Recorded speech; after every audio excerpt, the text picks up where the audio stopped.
아침에 계란 2알이면 됩니다. 아침에 계란 2알이면 치매, 고혈압 싹 물러갑니다. 아닙니다. 오히려 낮춰줍니다. 우리 혈관에는 두 종류의 콜레스테롤이 있습니다. 혈관 벽에 쌓여서 혈관을 좁게 만드는 나쁜 콜레스테롤 LDL이라고 하죠.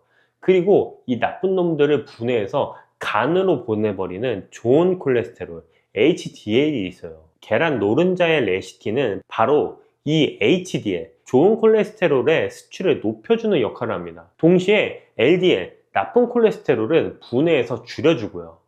그러니까 콜레스테롤이 걱정돼서 노른자를 버리셨던 분들은 콜레스테롤을 잡아주는 성분을 같이 버리고 계셨던 거예요. 실제로 미국 식사지침자문위원회에서 5년간 연구한 끝에 음식으로 먹는 콜레스테롤은 혈중 수치에 별 영향을 주지 않는다고 발표했습니다. 일본 정부도 건강 안내서에서 콜레스테롤 섭취 한도를 아예 삭제했어요. 우리 몸에 음식으로 콜레스테롤이 들어오면 간이 알아서 생산량을 조절하기 때문에 혈중 콜레스테롤에 큰 영향을 주지 않는다는 게 이제 정설이 된 겁니다. 50대가 넘으면 우리 몸에서 세 가지가 동시에 무너지기 시작하는데요.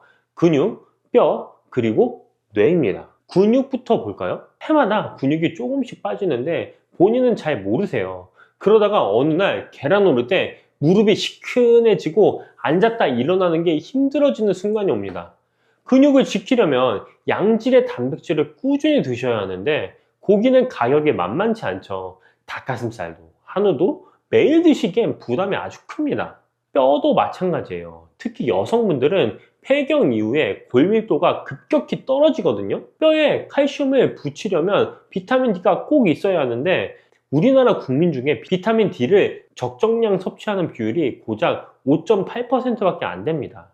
10명 중에 9명이 부족하다는 거예요. 그리고 뇌기능, 이름이 입에서 맴도는데 안 나오고 방금 뭐 하려고 했는지 깜빡하고 집중력이 예전같지 않은 거, 이건 뇌에서 기억력을 담당하는 물질이 줄어들고 있다는 신호입니다. 이 세 가지를 한꺼번에 잡아줄 수 있는 음식이 뭐냐? 바로 오늘 말씀드린 계란입니다. 그것도 아침에 2알이면 충분합니다. 근데 많이들 이 부분을 잘못 알고 계세요. 아까 말씀드렸듯이 콜레스테롤 걱정 때문에 계란을 피하시는 분들이 정말 많거든요. 특히 어르신들 사이에서는 노른자는 빼고 먹어야 한다는 이야기가 상식처럼 퍼져 있어요.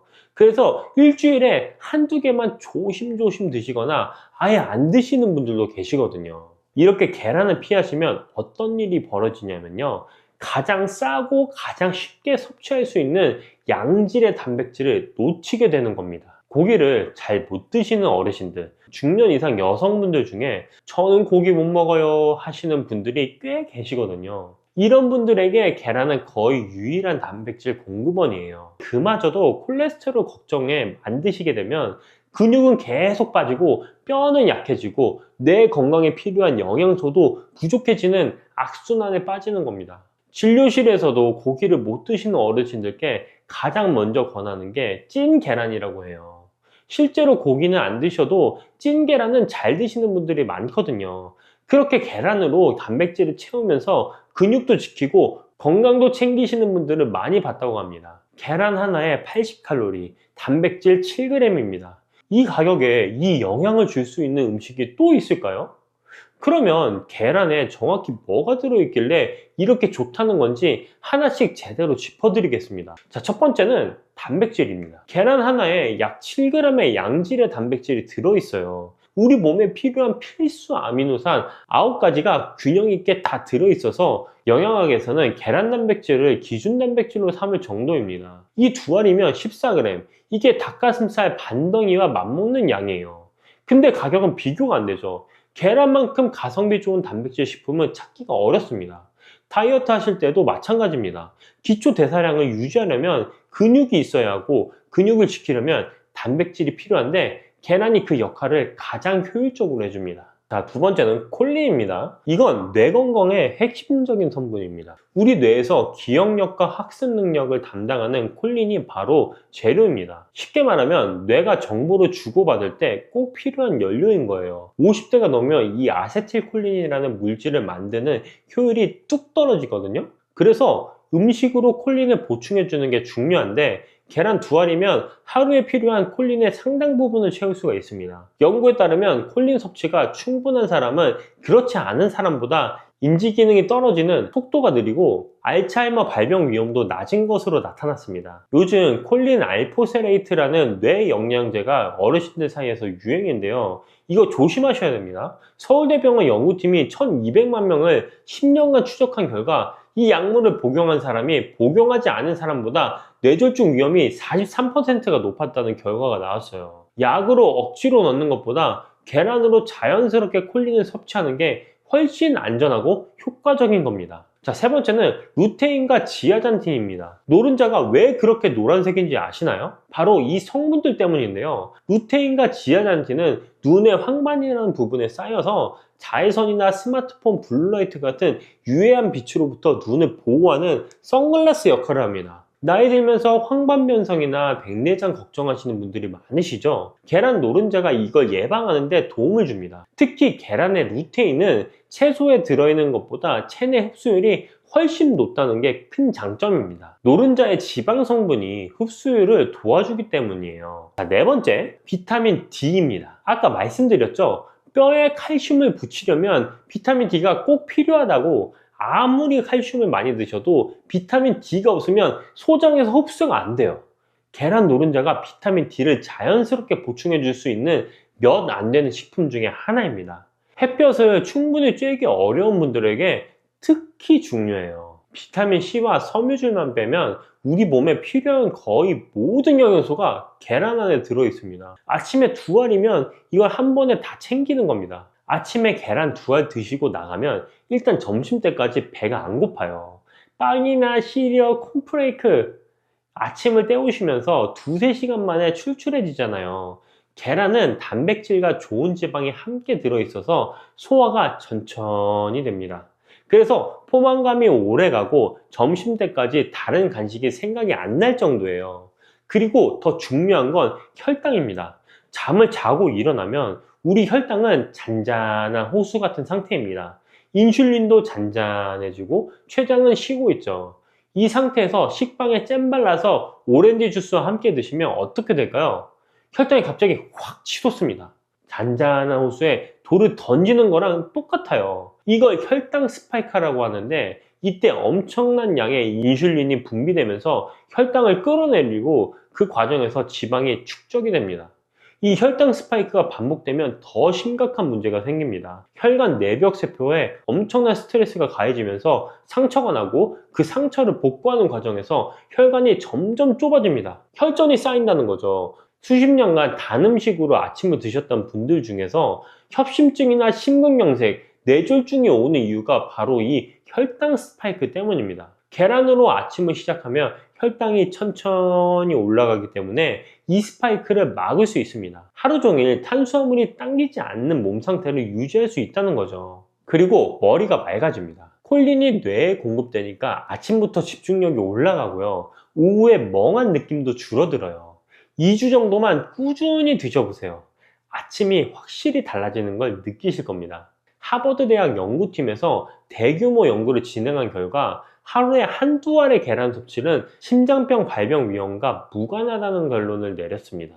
캐나다 맥마스터 대학교에서는 6개 대륙 50개국 17만 7천 명을 대상으로 분석했는데요. 하루에 계란 1개 정도는 심혈관 질환 이력 있는 분이라도 사망률을 높이지 않는 것으로 나타났습니다. 계란 섭취와 혈중 콜레스테롤 사이에서 유의한 연관성이 발견되지 않았다고 밝혔습니다. 다이어트 쪽 연구도 흥미로운데요. 아침에 계란을 먹은 그룹이 곡물 위주의 아침을 먹은 그룹보다 점심 식사량이 줄었고 하루 전체 칼로리 섭취량도 감소한 것으로 나타났습니다. 아침에 계란 두 알이 체중 관리에도 도움이 된다는 거죠. 미국 심장병 학회에서도 올해 발표한 연구에서 심혈관 질환 위험군에게도 계란 섭취량이 큰 영향을 미치지 않는다는 결과를 공개했습니다. 이제 계란을 무서워하실 이유가 정말 없다는 겁니다. 그럼 이 계란을 어떻게 드셔야 할까요? 기본은 삶은 계란입니다. 기름도 안 들어가고 소화도 잘 되고 열에 약한 콜린 같은 영양소도 잘 보존돼요. 주말에 10개 정도 삶아서 냉장고에 넣어두시면 평일 아침마다 두세 개씩 꺼내서 일주일 아침이 해결됩니다. 물론 프라이를 좋아하시는 분들은 눌러붙지 않는 팬에 기름 최소한으로 드셔도 됩니다. 삶든 찌든 프라이를 하든 큰 그림으로 보면 계란을 매일 꾸준히 드신다는 것 자체가 중요합니다. 근데 계란만 드시면 정말 아깝습니다. 같이 먹는 음식에 따라서 효과가 확 달라지거든요. 오늘 꿀조합 3가지를 알려드리겠습니다. 계란과 함께 먹었을 때 보약이 되는 음식 첫 번째는 토마토입니다. 토마토에는 라이코펜이라는 강력한 항암 성분이 들어있는데요. 이 라이코펜이 열을 가하면 흡수율이 5배까지 올라갑니다. 계란 프라이를 하실 때 토마토를 같이 넣어서 볶아 드시면 계란에 부족한 비타민C도 보충하고 라이코펜까지 제대로 흡수할 수 있어요. 맛도 고소하면서 상큼하고 영양은 꽉 차는 최고의 조합이에요. 간단하게 하시려면 삶은 계란 2알과 방울토마토 서너 개만 곁들이셔도 충분합니다. 자, 두 번째는 브로콜리인데요. 브로콜리 2-3송이면 비타민C가 하루 권장량을 거의 다 채울 수 있어요. 비타민C가 레몬보다 2배 정도 많거든요. 계란에 없는 비타민C를 브로콜리가 딱 채워주는 겁니다. 거기다가 브로콜리에는 나트륨을 배출하는 칼륨도 풍부해서 혈압 조절에도 도움이 됩니다. 전날 저녁에 브로콜리를 살짝 데쳐 놓으시면 아침에 삶은 계란과 바로 곁들여 드실 수 있습니다. 자, 세 번째는 두부나 낫또 같은 식물성 단백질인데요. 동물성 단백질인 계란과 식물성 단백질인 두부를 함께 드시면 아미노산 균형이 훨씬 좋아집니다. 특히 두부에는 이소폴라본이라는 성분이 있어서 폐경 이후에 여성 건강에도 도움이 됩니다. 여기서 하나 더 중요한 사실이 있는데요. 계란과 야채를 같이 드시면 야채에 들어있는 카로티노이드라는 항산화 성분의 체내 흡수율이 무려 5배 이상 높아집니다. 카로티노이드는 빨간색, 노란색, 주황색 과일이나 채소에 많이 들어있는데 지용성이라서 기름기가 있어야 흡수가 잘 되거든요. 계란 노른자의 지방이 이 역할을 해주는 겁니다. 그러니까 계란은 본인이 좋은 것도 있지만 같이 먹는 야채의 좋은 성분까지 끌어올려주는 고마운 존재예요. 이렇게 좋은 계란 같이 먹으면 몸에 독이 되는 음식도 있습니다. 첫 번째는 감입니다. 감에는 타닌이라는 성분이 들어있는데 이 타닌이 계란의 단백질과 만나면 서로 결합하면서 굳어버려요. 그러면 소화가 안 되고 가볍게는 속이 불편해지고 심하면 급성 위장염까지 올 수 있습니다. 감 드시면서 계란도 함께 드시는 경우가 있는데 이건 피하셔야 됩니다. 감을 드시려면 계란과 시간 간격을 두고 드세요. 자, 두 번째는 두유입니다. 의외죠? 건강한 것끼리 같이 먹으면 좋은 것 같은데 콩에 들어있는 트립신이라는 성분이 계란 흰자의 단백질과 결합해서 영양 흡수를 방해합니다. 아침에 삶은 계란 드실 때 두유 대신 물이나 우유를 곁들여 드시는 게 훨씬 낫습니다. 자, 셋째, 녹차나 홍차예요. 녹차에도 타닌이 많이 들어있거든요. 계란과 함께 드시면 단백질 소화를 방해하고 변비를 유발할 수 있어요. 녹차를 좋아하시는 분은 식사 후에 1시간 정도 지나서 따로 드시면 됩니다. 그리고 고지혈증에 대해서도 정리해 드릴게요. 고지혈증 약을 이미 드시고 계신 분들은 하루에 계란 2개, 노른자 포함해서 드셔도 문제 없다는 연구가 많으니 안심하시면 됩니다. 다만 약을 안 드시고 생활 습관으로만 관리하시는 분들은 노른자를 좀 줄이시고 흰자 위주로 드시면 좋겠습니다. 흰자에는 포화지방이 거의 없는 순수한 단백질 덩어리니까 단백질은 충분히 챙기면서 부담은 줄일 수 있습니다. 요즘 부쩍 기운이 없으시다거나 뼈 마디가 시큰시큰하고 아침에 일어나기가 유난히도 힘드신 분들 계시죠? 그냥 나이 들면 다 그런 거지 뭐 하고 넘기시는 분들 많으실 겁니다. 그런데요, 제가 오늘 여러분께 소개해드릴 음식 하나가 있습니다. 옛날 우리 어머니들이 겨울만 되면 꼭 챙겨 드시던 음식인데요. 바위에 타닥타닥 붙어 자라는 그 하얀 속살이 통통한 녀석 있잖아요. 네, 바로 굴입니다. 그런데 말이죠, 굴을 그냥 조개 중 하나라고 생각하시면 정말 큰 오산이에요. 굴에는 아주 특별한 발명이 있습니다. 뭔지 아세요? 바다의 우유입니다. 우유가 육지에서 나는 가장 완전한 식품이라면 굴은 바다에서 나는 가장 완전한 식품이라는 뜻이에요. 그리고 또 하나, 굴의 한자 이름이 석화인데요. 이게 무슨 뜻인지 아세요? 돌석, 꽃화, 돌에 핀 꽃이라는 뜻입니다. 바위에 붙어서 자란 굴을 멀리서 보면 마치 바위에 하얀 꽃이 핀 것처럼 보인다고 해서 붙여진 이름이에요. 참 예쁜 이름 아닙니까? 오늘은 이 바다의 우유, 돌에 핀 꽃 굴에 대해서 제대로 한번 알아보려고 합니다. 굴이 왜 특히 좋은지, 어떤 성분이 우리 몸에 어떻게 작용하는지, 그리고 굴과 함께 먹으면 보약이 되는 음식은 뭔지, 반대로 절대 같이 드시면 안 되는 음식이 뭔지까지요. 혹시 굴 드시고 배탈 나신 경험 있으신 분들, 그래서 굴을 아예 멀리 하시는 분들도 계실 거예요. 걱정 마세요. 오늘 제가 안전하게 드시는 방법까지 다 알려드릴게요. 특히 뼈 건강 걱정되시는 분, 기억력이 예전 같지 않으신 분들, 혈관 건강 챙기고 싶으신 분들은 오늘 이 이야기를 꼭 끝까지 들어주세요. 나이가 들면 가장 먼저 걱정되는 게 뭘까요? 많은 분들이 뼈 건강을 뽑습니다. 예전엔 계단 오르내리는 거 아무렇지도 않았는데 요즘은 무릎이 시큰거려서 넘어지면 큰일 난다고 해서 겨울엔 외출도 조심스러웠습니다. 이런 말씀들 많이 하시잖아요. 실제로 우리나라 65세 이상 어르신들 중에 골다공증 진단을 받으신 분이 정말 많습니다. 특히 여성분들은 폐경 이후 급격하게 뼈가 약해지고요. 그리고 또 하나, 기억력 문제도 있습니다. 아, 그게 뭐였더라? 분명 알았는데? 방금 뭐 하려고 했더라? 이런 경험도 한두 번쯤 다 있으시죠? 가끔 깜빡하는 건 누구나 그럴 수 있어요. 하지만 이게 자꾸 반복되면 본인도 모르게 불안해지시잖아요. 거기다 혈압, 혈당, 콜레스테롤까지 신경 쓸 게 한두 가지가 아닙니다. 병원에서는 이것저것 챙겨 먹으라고 하는데 약만 한 움큼씩 드시다 보면 대체 뭘 어떻게 먹어야 되나 싶으실 때도 있으시죠? 그래서 오늘 제가 음식으로 이런 고민들을 조금이나마 덜어드리려고 합니다. 왜 나이가 들면 뼈가 약해지고 기억력이 떨어지고 혈관 건강이 나빠지는 걸까요?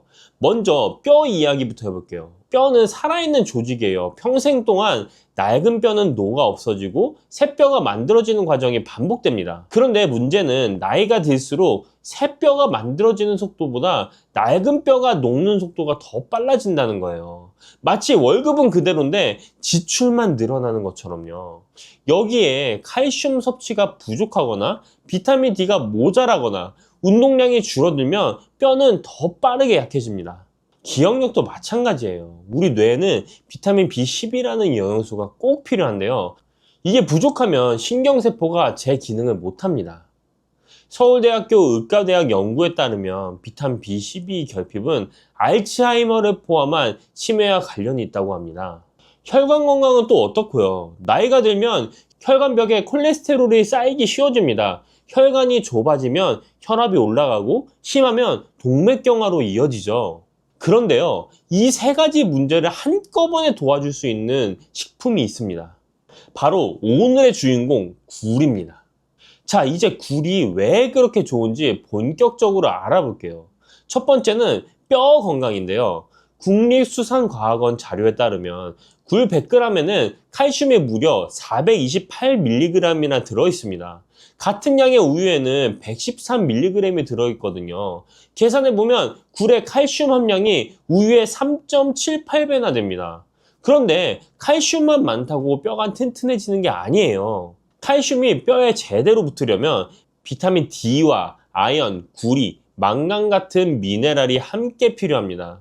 굴에는 이 모든 영양소가 다 들어있어요. 특히 아연은 굴 한 개에 성인 하루 필요량의 15배가 들어있을 정도입니다. 아연은 뼈를 만드는 세포의 활동을 돕는 아주 중요한 미네랄이에요. 그래서 고려대학교 안암병원 연구팀에서는 굴에 있는 칼슘, 인, 아연, 철, 구리, 셀레늄이 서로 보완작용을 하면서 골밀도를 높여준다고 설명합니다. 두 번째, 뇌 건강과 치매 예방입니다. 아까 비타민 B12 이야기했죠? 굴에는 비타민 B12가 아주 풍부하게 들어있습니다. 그뿐만이 아니에요. 국립암센터 연구 자료를 보면 굴에 들어있는 타우린과 DHA, 비타민 등이 치매를 일으키는 뇌 단백질인 베타 아밀로이드 성분을 억제해서 치매 예방에 도움이 된다고 합니다. 참치가 DHA가 많기로 유명하잖아요. 그런데 굴에는 참치보다 2배 이상 높은 DHA가 들어있습니다. 세 번째는 심혈관 건강인데요. 굴 100g에는 타우린이 무려 1130mg이나 들어있어요. 타우린이 뭐냐고요? 혹시 피로회복제 광고에서 타우린 몇천 mg 함유라는 말 들어보신 적 있으시죠? 타우린은 콜레스테롤 생성을 억제하고 혈압을 낮추는 효과가 있습니다. 거기다 굴에 들어있는 EPA는 혈액 중에 중성지방과 콜레스테롤을 낮춰서 동맥경화, 고혈압, 뇌출혈 예방에 도움을 줍니다. 네 번째는 당뇨 개선인데요. 굴의 풍부한 아연은 인슐린 대사에 관여하는 필수 미네랄이에요. 농촌진흥청 자료에 따르면 굴의 비타민 A, B1, B2, 나이아신 그리고 특히 아연이 당뇨병 개선에 도움이 될 수 있다고 합니다. 다섯 번째, 빈혈 개선과 기력 회복입니다. 굴에는 철분이 풍부해서 적혈구 생성을 돕고 혈액순환을 촉진시킵니다. 옛날부터 굴은 빈혈이 있거나 큰 병을 앓고 난 후 기력을 회복하는 보양식으로 여겨져 왔어요. 동의보감에서도 굴은 바다의 어물 중에서 가장 귀한 것이며 몸을 건강하게 하고 살결을 곱게 하며 안색을 좋게 해 바다에서 나는 음식 중에 가장 좋다고 기록되어 있습니다. 옛말에 배 타는 어부에 따른 얼굴이 까맣고 굴 따는 어부에 따른 얼굴이 하얗다라는 말도 있었다니까요. 그만큼 굴의 효능이 예로부터 인정받아 왔다는 거죠. 자, 그러면 이 좋은 굴은 어떻게 드시면 좋을까요? 여기서 아주 중요한 이야기를 해드려야겠습니다. 굴과 함께 드시면 보약이 되는 음식들이 있어요. 첫 번째는 레몬입니다. 굴 드실 때 레몬즙을 뿌려서 드시는 거 그냥 멋으로 하는 게 아니에요. 한국식품영양학회 자료를 보면 레몬의 구연산이 굴의 철분 흡수를 촉진하고 타우린 손실을 막아준다고 합니다. 거기다 레몬의 산성 성분이 세균 번식을 막아서 식중독 예방에도 도움이 되고요. 굴 특유의 비린내도 레몬의 산이 중화시켜줘서 훨씬 깔끔하게 드실 수 있습니다. 굴과 레몬, 이건 정말 찰떡궁합이에요. 두 번째는 우유입니다. 이게 좀 의외죠. 우유는 필수 아미노산은 다 가지고 있는데 아연이 부족해요. 반대로 굴은 아연이 우유의 100배 이상 들어있거든요. 그래서 굴과 우유를 함께 드시면 서로 부족한 영양소를 채워줄 수 있습니다. 굴 크림 스프 같은 요리가 괜히 있는 게 아니에요. 세 번째, 부추입니다. 부추는 따뜻한 성질이 있고 굴은 차가운 성질이 있어요. 이 둘을 함께 드시면 성질이 중화되면서 소화가 더 잘 됩니다. 부추에 들어있는 비타민과 철분이 굴과 만나면 신진대사도 활발해지고요. 굴부추전, 굴부추무침 다 이유가 있는 조합입니다. 네 번째는 생강입니다. 아까 말씀드렸듯이 굴은 성질이 차가워요. 그래서 속이 냉하신 분들이 굴을 드시면 가끔 배가 불편하실 수 있는데요. 이때 따뜻한 성질의 생강을 곁들이면 굴의 찬 기운을 중화시켜 줍니다. 특히 생강 식초에 굴을 찍어서 드시면 소화도 잘 되고 맛도 개운해요. 자, 그럼 조리법도 알려드릴게요. 가장 추천하는 건 굴국이에요. 다시마 육수에 무를 넣고 끓이다가 무가 익으면 두부와 굴을 넣고 2분만 더 끓이시면 됩니다.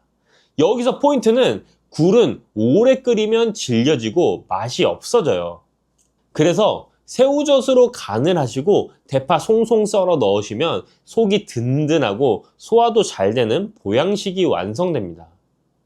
굴밥도 좋아요. 자, 밥이 거의 다 됐을 때 굴을 올려서 뚜껑 덮고 뜸만 들이시면 돼요. 굴향이 밥에 배어서 정말 별미입니다. 양념간장에 쓱쓱 비벼 드시면 한 그릇 뚝딱이에요. 치아가 불편하신 분들은 굴죽을 드셔보세요. 불린 쌀을 참기름에다 볶다가 물 붓고 끓이시고 쌀이 퍼지면 마지막에 굴 넣고 2에서 3분만 더 끓이시면 됩니다. 부드럽고 소화도 잘 되고 영양은 꽉 찬 보양죽이 완성돼요. 섭취량은 일주일에 2번에서 3번, 한 번에 100g 정도가 적당합니다. 자, 여기까지 굴의 좋은 점을 말씀드렸는데요. 이렇게 좋은 굴도 주의하셔야 할 점이 있습니다. 이 부분은 정말 중요하니까 잘 들어주세요. 첫 번째, 생굴 섭취는 조심하셔야 합니다. 굴은 역시 생으로 먹어야 제맛이지 라고 생각하시는 분들 많으시죠? 그런데요, 특히 어르신들은 생굴보다는 익혀서 드시는 게 훨씬 안전합니다. 왜냐하면 겨울철에는 노로바이러스라는 게 있거든요. 식품의약품안전처 통계를 보면 최근 5년간 노로바이러스 식중독이 243건 발생했는데 그 중에 49%가 12월부터 2월 사이 겨울철에 집중됐습니다. 굴은 바닷물을 여과하면서 자라는데 그 과정에서 바이러스가 농축될 수 있어요. 하지만 걱정하지 마세요. 노로바이러스는 85도에서 1분 이상 가열하면 완전히 사멸합니다. 그러니까 굴국, 굴밥, 굴전처럼 익혀서 드시면 전혀 문제가 없어요. 오히려 익힌 굴이 소화도 더 잘 되고 따뜻하게 드시니까 속도 편안합니다. 그래도 나는 생굴 특유의 그 짭짤하고 시원한 맛을 포기할 수 없어! 하시는 분들 계시죠? 네, 저도 충분히 이해합니다. 생굴의 그 싱싱한 맛은 정말 익힌 굴과는 또 다른 별미이니까요. 그런 분들을 위해 조금이라도 더 안전하게 생굴을 드시는 방법을 알려드리겠습니다. 포장 표시를 꼭 확인하세요. 이게 정말 중요합니다. 굴 제품 포장에 가열 조리용, 익혀 먹는 등의 표시가 있는 제품은 반드시 익혀서 드셔야 합니다. 노로바이러스가 확인된 해역의 생산물은 가열 조리용, 익혀 먹는 등의 표시를 붙여서 유통하도록 되어 있기 때문입니다. 그러니까 마트나 시장에서 굴을 사실 때 포장을 잘 살펴보시고 생식용인지 가열 조리용인지 꼭 확인하세요.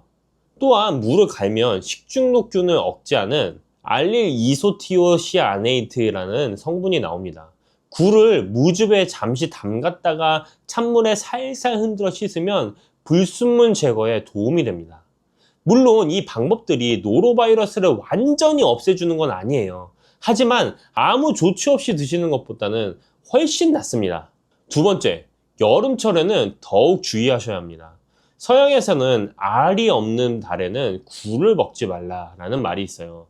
5월, 6월, 7월, 8월에는 영어 이름에 알자가 없잖아요. 이 시기에는 비브리오균이 번식하기 쉬워서 굴 섭취를 피했던 거예요. 우리나라에서도 보리가 피면 굴을 먹지 말라는 옛말이 있습니다. 특히 간 질환이 있으신 분들은 여름철 생굴 섭취를 절대 삼가셔야 돼요. 서울대학교 자료에 따르면 비브리오 폐혈증 사망률이 40에서 50%에 달할 정도로 위험합니다. 세 번째, 같이 드시면 안 되는 음식이 있습니다.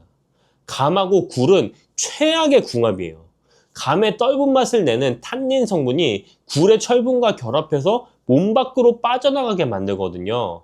굴 드시고 후식으로 감 드시는 건 피해주세요.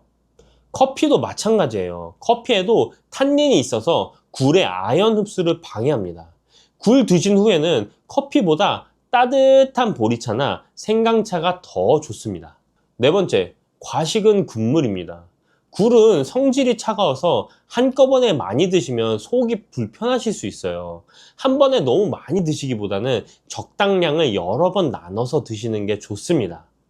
다섯 번째, 신선한 굴을 고르는 법입니다. 껍질 벗긴 굴을 사실 때는 우윳빛이 돌면서 검은색 테두리가 선명하고 알이 굵고 통통하면서 탄력 있는 것을 고르세요. 손질하실 때는 3% 소금물에 10분 담갔다가 씻으시거나 무즙을 풀어 5분 정도 두시면 이물질이 깨끗하게 제거됩니다. 자, 오늘 굴에 대해서 정말 많은 이야기를 나눴습니다. 정리해 드릴게요. 굴은 바다의 우유라는 별명에 걸맞게 정말 영양이 풍부한 식품입니다.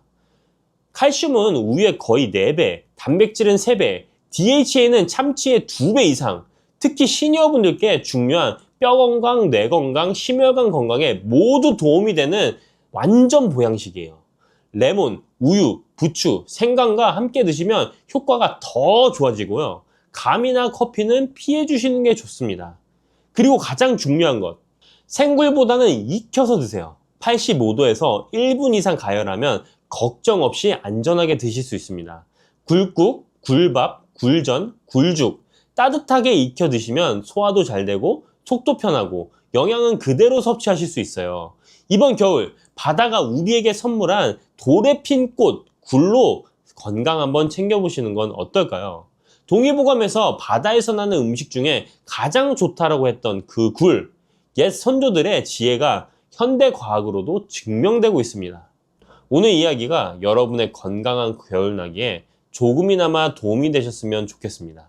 고소한 호두 좋아하시는 분 많으시죠? 호두는 그 자체로도 훌륭한 간식이지만 저는 특히 커피와 먹는 것을 좋아하는데요. 이렇게 맛도 좋고 건강에 이롭다고도 잘 알려진 호두, 혹시 그냥 막연하게 몸에 좋다고만 알고 있지는 않으신가요? 호두는 견과류의 일종으로 기원전 7,000년 전 고대부터 인류가 친숙하게 섭취해온 식품인데요. 인류가 이렇게 오래전부터 호두를 섭취해왔다니 놀라신 분 계신가요? 이렇게 호두는 아주 옛날부터 인류에게 많은 영양소를 제공해 주었는데요. 호두에는 단백질, 비타민, 미네랄 등 여러 가지 영양소가 풍부하게 들어있다는데 이렇게 풍부한 영양소가 함유된 호두가 주는 몸에 이로운 점 바로 소개해 드릴게요. 첫 번째 호두의 놀라운 효과는 바로 노화 방지입니다. 호두에는 폴리페놀과 비타민 E 같은 강력한 항산화 물질이 풍부하게 들어있다는 사실 알고 계셨나요? 호두에는 폴리페놀과 비타민 E 같은 항산화 물질이 다량 함유되어 있는데요. 항산화 물질은 체내 유해산소를 제거하고 세포 손상을 방지하는 역할을 해주는데 노화 방지와 관련이 깊은 성분으로 피부 건강을 유지하고 노화 과정을 늦추는 데 도움이 되죠. 또한 항산화 물질은 면역력 향상에도 도움을 주어 감기나 질병에 대한 저항력을 키워주는데요. 자유라디칼은 우리 몸의 세포를 손상시켜 노화와 관련된 여러 질병을 일으킬 수 있는데 호두에 함유된 항산화 물질은 자유라디칼로부터 세포를 보호하여 세포 노화를 늦추는데 중요한 역할을 해준답니다. 또한 호두의 풍부한 오메가3 지방산은 피부 건강에 많은 도움이 되는데요. 오메가3는 피부 탄력을 유지하고 피부에 수분을 보충해 주는데 꼭 필요한 성분이죠. 특히 피부가 노화되면서 생길 수 있는 주름과 피부 처짐을 예방하는데 매우 도움이 된답니다. 두 번째 호두의 놀라운 효능은 바로 뇌 건강 유지입니다. 호두의 외형이 뇌를 닮아 예로부터 뇌에 좋다고 잘 알려져 있는데요. 외형만 닮았다고 뇌에 좋다는 것이 아닌 것 알고 계시죠? 호두에는 오메가3 지방산이 풍부하게 들어있습니다. 오메가3는 주로 생선에서 많이 발견되는 성분으로 알려져 있지만 호두에도 그만큼 많은 양이 들어있죠. 해외 알츠하이머 저널에서는 호두가 산화 스트레스와 염증을 줄여주므로 알츠하이머 발병과 진행을 늦추거나 위험을 줄여준다는 연구 결과를 발표했는데요. 호두에는 오메가3 지방산인 알파리놀렌산이 풍부하고 이 성분은 뇌세포를 보호하고 인지 기능을 향상시키는데 중요한 역할을 해주며 뇌의 기능을 활성화시켜 치매와 같은 뇌질환을 예방하는데 도움을 줄 수 있다는 것이죠. 뇌 기능이 저하되지 않도록 돕는 호두는 노화로 인한 인지 저하를 늦추는데 중요한 역할을 합니다. 또한 호두는 비타민 E 또한 풍부하여 뇌의 노화 방지에 도움을 줍니다. 비타민 E는 강력한 항산화 작용을 통해 뇌세포를 보호하고 기억력과 인지 기능을 개선하는 데 도움을 주며 산화 스트레스로부터 뇌를 지켜줍니다. 이는 알츠하이머와 같은 치매를 예방하는 데 중요한 역할을 한다는 사실, 뇌 건강을 위해서는 이제부터 호두를 꼭 드셔야겠죠? 세 번째 호두의 효능은 바로 뼈 건강에 도움을 주는 것입니다. 호두가 뼈에 좋다는 사실 알고 계셨나요? 좋은 영양소가 많이 들어있다는 것은 알아도 뼈에 좋다는 건 생소하신 분들이 있으실 텐데요. 호두가 뼈 건강에 미치는 좋은 작용들 바로 알려드릴게요. 호두는 칼슘뿐만 아니라 다른 중요한 성분들도 함유하고 있어서 뼈를 튼튼하게 만드는데 아주 효과적인 식품입니다. 호두는 칼슘과 마그네슘이 균형 있게 들어있는데요. 칼슘은 뼈를 구성하는 중요한 성분이지만 마그네슘 역시 뼈 건강에 필수적인 역할을 합니다. 마그네슘은 칼슘의 흡수를 돕고 뼈의 밀도를 유지하는데 중요한 역할을 하죠. 이 두 성분이 적절히 균형을 이루면 뼈의 강도를 높이고 골다공증과 같은 질환을 예방할 수 있는데요. 또한 호두에 들어있는 오메가3 지방산은 뼈 건강에 직접적인 영향을 미치는 중요한 성분입니다. 연구에 따르면 오메가3 지방산은 뼈의 형성을 촉진하고 뼈의 밀도를 높이는 데 도움을 줄 수 있다고 하는데요. 이뿐만 아니라 오메가3는 염증을 줄여주는 효과가 있어서 관절염과 같은 염증성 질환에 걸리기 쉬운 사람들에게도 유익한 영향을 줄 수 있습니다. 호두의 놀라운 효능 네 번째는 바로 암 예방 효과입니다. 호두는 항산화 작용과 항염증 작용 덕분에 암 예방에도 효과적이라고 알려져 있는데요. 놀라우신가요? 2022년 국제학술지에 실린 연구 자료를 보면 호두나 아마씨에 함유되어 있는 알파 리놀레산을 꾸준히 섭취하면 그렇지 않은 사람들과 비교해서 심혈관 질환 위험률이 10% 감소되고 관상동맥 심장질환 위험률은 20%나 줄어들었다고 합니다. 그뿐만 아니라 호두에는 폴리페놀과 엘라그산이 풍부하게 들어있는데요. 특히 엘라그산은 항암 성분으로 유명한데 엘라그산은 체내에서 엘라그산 대사물질로 변한대요. 암세포의 성장을 억제하는 데 도움을 주고 폴리페놀은 암세포의 확산을 막아주는 역할을 해줍니다. 호두는 이뿐만 아니라 오메가3 지방산을 많이 함유하고 있는데요. 오메가3 지방산은 염증을 줄이는 효과가 있습니다. 암은 염증성 질환과 관련이 깊은데요. 호두가 가진 염증 완화 효과는 암 치료에 있어서 중요한 보조 역할을 해줄 수 있다는 것 아시나요? 호두에 포함된 비타민 E와 셀레늄 등의 성분은 면역력을 증진시키는 데 도움을 주는데요. 암 환자에게는 면역력이 중요한데 호두는 면역 시스템을 강화시켜서 우리 몸에 방어막을 형성시키는데 큰 역할을 할 수 있죠. 호두의 효능 정말 놀랍죠? 이렇게 몸에도 좋고 맛도 좋은 호두, 이것들과 먹으면 효과가 배가 된다는데요. 호두와 궁합이 좋은 식품들 바로 알려드릴 테니 주목해주세요. 첫 번째는 요거트입니다. 요즘 들어 그릭 요거트나 프로바이오틱스 같은 단어들 자주 접해보셨죠? 요거트에는 단백질, 칼슘, 프로바이오틱스 등의 영양소가 풍부하게 함유되어 있는데요. 호두에는 건강한 지방, 단백질, 식이섬유, 비타민, 미네랄 등이 풍부합니다. 이 두 가지를 함께 섭취하면 영양소 조합을 통해 다양한 영양소를 한 번에 섭취할 수 있는데요. 요거트에 함유된 프로바이오틱스는 장내 유익한 세균을 증식시키고 장 건강을 촉진하는 데 도움이 됩니다. 또한 호두의 지방은 프로바이오틱스의 효능을 더욱 향상시켜 장 건강에 도움을 주고 호두에 함유되어 있는 오메가3 지방산과 같은 건강한 지방산을 요거트와 함께 섭취하면 호두의 지방이 소화 흡수를 도와 영양소의 흡수를 향상시킬 수 있다는 것 꼭 잊지 말아주세요. 그리고 영양뿐만 아니라 호두의 고소하고 크리미한 식감과 요거트의 부드럽고 상큼한 맛은 잘 어울리는데요. 함께 섭취하면 맛과 식감의 조화를 즐길 수 있습니다. 그러니 이제부터 요거트를 드실 때는 호두와 함께 드시는 것 추천해 드릴게요. 두 번째, 호두와 환상의 궁합 음식은 바로 바나나입니다. 바나나는 호두와 함께 섭취하면 영양소의 균형을 맞출 수 있다는 사실 알고 계신가요? 바나나는 탄수화물과 천연당과 풍부한 식이섬유를 함유하고 있다는 것 잘 알려져 있는데요. 뿐만 아니라 바나나의 당은 호두 대비 신체에 더 빠른 에너지를 공급해 줍니다. 호두에는 건강한 지방과 단백질이 풍부하게 함유되어 있다는 것 이제 잘 아시죠? 이 성분들은 신체의 에너지를 지속적으로 유지하는데 도움을 주는데요. 그래서 바나나와 호두 이 두 가지를 함께 섭취하면 서로 보완적인 영양소를 한 번에 섭취할 수 있고 영양소 흡수 동안 더 쉽고 오래 지속이 되도록 도와준다는 것이죠. 영양뿐만 아니라 호두의 고소하고 크리미한 식감과 바나나의 부드럽고 달콤한 맛은 잘 어우러지는데요. 함께 갈아서 스무디로 한번 섭취해보세요. 간단하게 바나나의 달달한 맛과 호두의 고소한 향이 의외로 조화로워서 맛과 식감, 영양소까지 한 번에 즐길 수 있습니다. 이렇게 고소하고 맛도 좋고 몸에도 정말 좋은 호두, 그렇다고 해서 너무 과하게 섭취해도 안 좋다는 사실 알고 계신가요? 호두는 건강에 매우 좋은 식품이지만 모든 식품들이 그러하듯 호두도 적당량 섭취를 해야 하는데요. 과연 하루에 얼마나 먹어야 하는지, 몸에 좋은 호두를 잘못된 방법으로 섭취하면 몸에 치명적인 독이 될 수 있다는 사실들, 호두 섭취 시 주의점들 바로 알려드릴게요. 호두 섭취 시 유의할 점 첫 번째는 알레르기 반응입니다. 호두는 견과류 중 하나로 알레르기를 유발할 수 있는 식품인데요. 일부 사람들에게 알레르기 반응을 일으킬 수 있습니다. 호두 알레르기가 있는 경우 경우 호두를 섭취했을 때 입술이나 혀 또는 얼굴이 부풀거나 허우걸란을 겪을 수 있는데 이는 개개인의 신체 증상에 따라 매우 위험할 수도 있습니다. 경우에 따라 목숨도 위험할 수 있는데요. 만약 이런 증상이 발생하면 즉시 호두 섭취를 중단하고 필요시 의사와 상담해야 합니다. 알레르기가 있는 사람은 호두를 피하는 것이 매우 중요합니다. 호두 섭취 시 주의할 점 두 번째는 과도한 섭취입니다. 호두는 100g당 650칼로리로 매우 고칼로리 음식입니다. 하루 섭취량을 과도하게 초과하면 체중 증가를 유발할 수 있는데요. 호두에는 지방이 많이 함유되어 있지만 대부분 불포화 지방이라 건강에 유익하다고 알고 있지만 칼로리가 높기 때문에 적당한 양을 섭취하는 것이 중요합니다. 하루 20에서 30g 정도, 이는 약 5에서 7알 정도 되는데요. 쪽으로 봤을 때 10개에서 15쪽이 적당합니다. 호두 섭취할 때 꼭 기억해 주세요.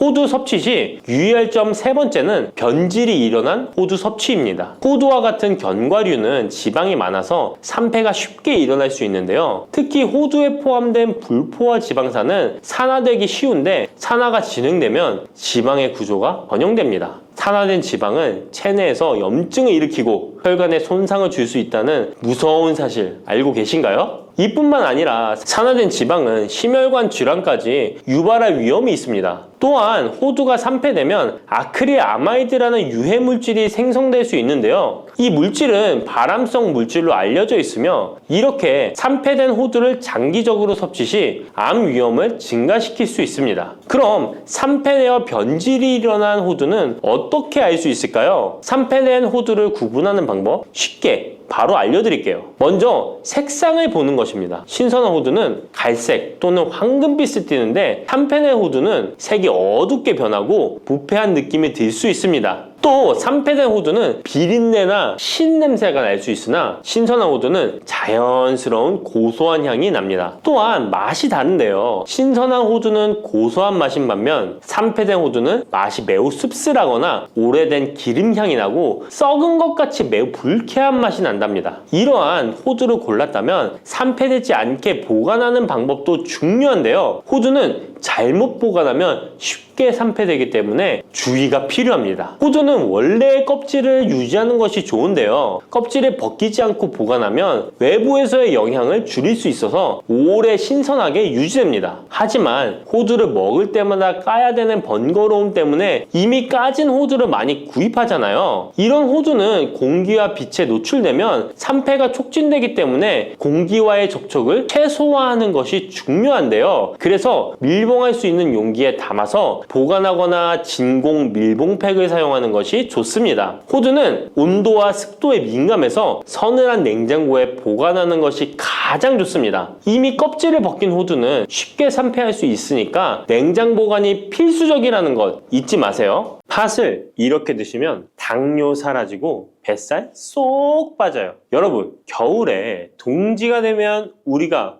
무엇을 먹나요? 바로 팥죽이죠. 또 겨울 간식으로 이 팥이 들어간 붕어빵, 호빵 같은 간식도 자주 먹는데요. 이 팥과 함께 먹으면 보약과 같은 효과를 만들 수 있는 식품들도 있고 또 잘못 먹으면 오히려 건강에 마이너스가 되는 음식도 있습니다. 그래서 오늘은 이 팥의 효능 8가지와 드실 때 주의할 점, 그리고 함께 드시면 좋은 음식 4가지에 대해 알려드리겠습니다. 팥하면 생각나는 음식이 있으신가요? 저는 사람들이 평소에 팥을 많이 안 먹는다고 생각했는데 의외로 팥이 들어간 음식이 많이 있더라고요. 대표적인 음식은 시루떡이 있고요. 겨울에 간식으로 많이 먹는 붕어빵, 또 제과점에서 사 먹는 빵들에도 팥이 많이 들어있습니다. 여름엔 팥빙수도 많이 먹고요. 겨울엔 팥죽도 종종 먹게 됩니다. 자, 이런 팥 요리를 집에서 해먹는 경우도 많은데 팥을 집에서 직접 삶을 때 혹시 소다를 넣고 삶는 분들 많으시지 않나요? 팥을 삶을 때 소다를 넣게 되면 팥의 색상이 더욱 선명해지고 팥을 더욱 부드럽게 해주어 팥을 삶는데 걸리는 시간을 단축시켜주기 때문인데요. 하지만 앞으로는 절대 소다를 사용하시지 마시기 바랍니다. 그 이유는 소다를 넣고 팥을 삶게 되면 팥의 영양소가 파괴돼서